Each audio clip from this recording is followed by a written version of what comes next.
रब इश्रह ली सदरी वयस्सिर ली अमरी वाहलुल उक़दतम मिन लिसानी यफ़क़हू क़ौली rabbi ज़िदनी इल्मा rabbi ज़िदनी इल्मा rabbi ज़िदनी इल्मा।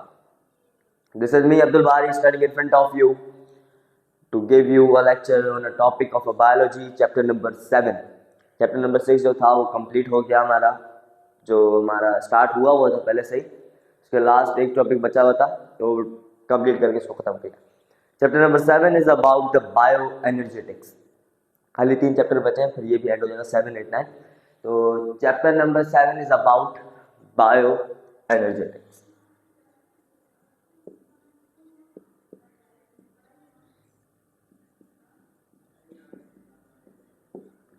Bio energetics है क्या, पहले इसको समझे। फिर एक टॉपिक गिवन है, छोटा सा टॉपिक है, मतलब कि energy currency in the living organism. Currency बोलते हैं, आपको पता है, हर एक कंट्री की करेंसी होती है। जैसे पाकिस्तान की करेंसी है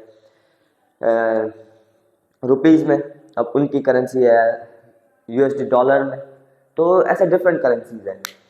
तो बायोटेक्नोलॉजी है क्या? देखिए ये एक ब्रांच है किसकी, बायोलॉजी की, साइंस की बायोलॉजी की ब्रांच है बायो एनर्जेटिक्स, जिसके अंदर हम transfer of the energy of different form by the living organism, मतलब लिविंग ऑर्गेनिज्म के जरिए एनर्जी एक फॉर्म के अंदर से दूसरे फॉर्म, डिफरेंट फॉर्म्स के अंदर ट्रांसफर हो, तो उस स्टडी को, जिसके अंदर वो स्टडी की जाए, उस हम स्टडी को हम लोग बायो एनर्जेटिक्स कहते हैं। तो बायो एनर्जेटिक्स एक ब्रांच है बायोलॉजी की, जिसके अंदर हम स्टडी करते हैं of transfer of energy to different form by living organism. Living organism के जरिए ही होगा ये सब कुछ। तो बायो एनर्जेटिक्स का सिर्फ यही होगा डेफिनेशन खाली कि बायो एनर्जेटिक्स है क्या। फिर इसके बाद एक टॉपिक है होगा energy currency in the living organism, वो टॉपिक है बायोलॉजी के अंदर।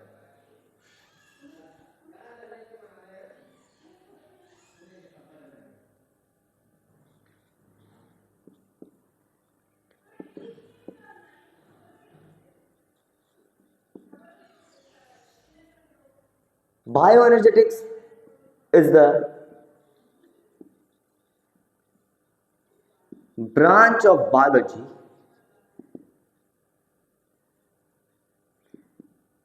in which we study, मतलब जिसके अंदर हम स्टडी करेंगे, in which we study the transfer of, किसका ट्रांसफर ऑफ एनर्जी, एनर्जी का ट्रांसफर हो, एक फॉर्म के अंदर नहीं, काफी फॉर्म्स के अंदर हो, किसके जरिए से हो, वो होगा लिविंग ऑर्गेनिज्म के जरिए। Study the transfer of energy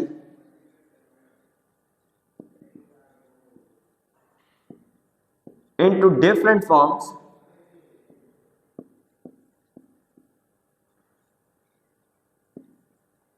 by living organism.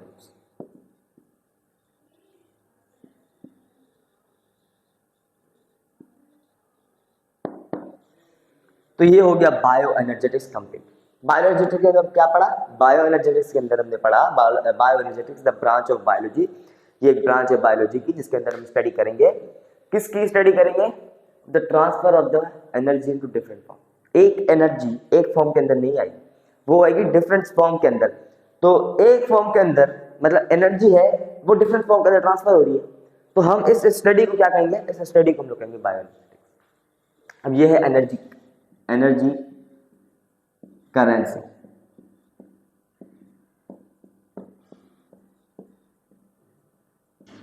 In living organism,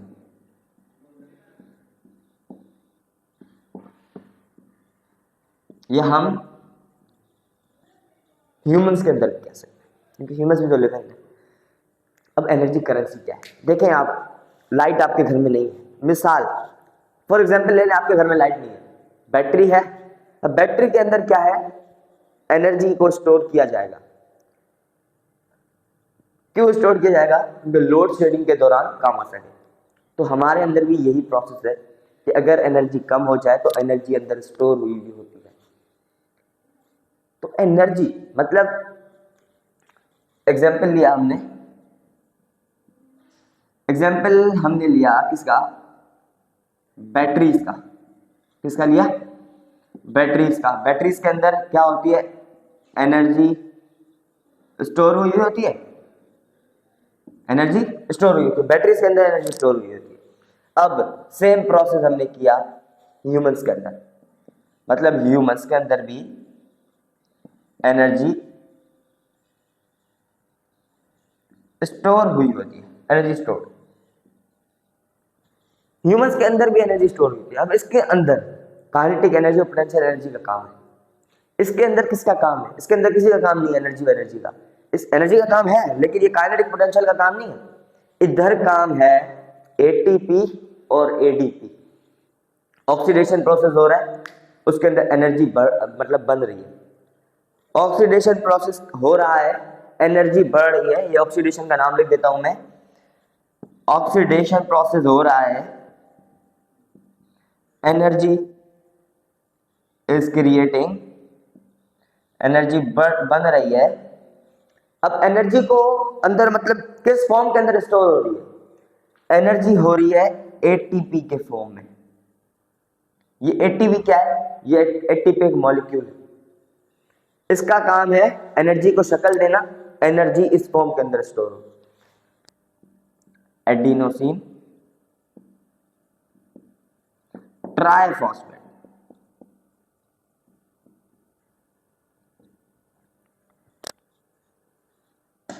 adenosine triphosphate. अब ऑक्सीडेशन हुई, एनर्जी बनी, फिर एनर्जी किस फॉर्म के अंदर स्टोर हुई, वो थी एटीपी के फॉर्म में। अब एक और मॉलिक्यूल है, एक मॉलिक्यूल मतलब ये एक मॉलिक्यूल है, इसका काम है एनर्जी को शक्ल देना, एनर्जी इस फॉर्म के अंदर स्टोर होती है। अब एक और मॉलिक्यूल है, ये है एटीपी, वो है एडीपी, एडीपी इधर लिख देता हूं, एडीपी, एडिनोसिन डाई, नीचे पढ़ा था हमने ट्राइफॉस्फेट, ये भी एक मॉलिक्यूल है। ये करता क्या है, ये बॉन्ड बना के रखता है किसके साथ, फॉस्फेट के साथ, जिसकी वजह से क्या होती है, एनर्जी क्रिएट होती है। एनर्जी मतलब आप ये कह सकते हैं एडीपी क्रिएट कर रहा है, और फॉर्म किस में स्टोर हो रही है, हमारे अंदर एटीपी के अंदर। बना रहा कौन है, एडीपी, एडिनोसिन डाइफॉस्फेट। ये कर रहा क्या है, इसका फंक्शन क्या है, फंक्शन लिख देता हूं, फंक्शन है इसका to create the bond with phosphate, phosphate के साथ ये बॉन्ड क्रिएट करेगा, फिर क्या होगा, एनर्जी बनेगी, एनर्जी बनकर स्टोर किस में होगी, एटीपी के फॉर्म में होगी, इसको हम कहते हैं एडिनोसिन ट्राइफॉस्फेट। तो यही थी energy currency in living organism, की एनर्जी बनती किससे, एडीपी से, स्टोर कैसे होती है, एटीपी से। तो that's all about the bio energetic and energy currency in the living organism. अगर कोई कंफ्यूजन हो तो आप पूछें, कमेंट बॉक्स पर रिप्लाई नहीं आ रहा तो आप पूछें, फर्स्ट ऑफ स्क्रीन नंबर से होता है सब टू यू। तो मिलते हैं नेक्स्ट वीडियो में, तब तक के लिए अपने दुआ में याद रखें। दिस इज मी अब्दुल बारी साइनिंग।